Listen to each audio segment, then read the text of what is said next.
ABCD எழுதிட்டாங்க, ரிவர்ஸ்ல திரும்ப எழுதியிருக்காங்க. அதனால AZBYCXD. ஓகேங்களா? அந்த மாதிரி வந்துகிட்டே இருக்கும் என்றவாறு எழுதும்போது ஆங்கில உயிரெழுத்துக்கும் இடதுபுறம் அருகில் வரக்கூடிய உயிரெழுத்து அல்லாத எழுத்துக்கள் எத்தனை என்ன சொல்லியிருக்காங்க? இது மாதிரி எழுதுறாங்க. ஏபிசிடியை எழுதிட்டு ரிவர்ஸ்ல திரும்ப எழுதியிருக்காங்க. AZBYCX அது மாதிரி கண்டினியூ ஆகிட்டே போயிட்டு இருக்கு. லாஸ்டா நமக்கு ZA அதான் முடியுது. என்ன சொல்றாங்கன்னா ஆங்கில எழுத்து வவல்ஸ், ஆங்கிலத்தில் வவல்ஸ் வந்து நமக்கு A E I O U 5 vowels இருக்கு. இந்த வவல்ஸுக்கு லெஃப்ட் சைடில் வரணும்.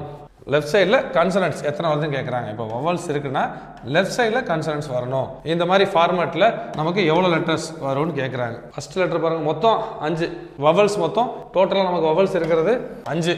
அப்புறம் மொத்தம் சான்சஸ் எத்தனை? ஒன்று பாருங்க 2 ஜோடியாக இருக்கு. அப்போ 10 சான்ஸ்.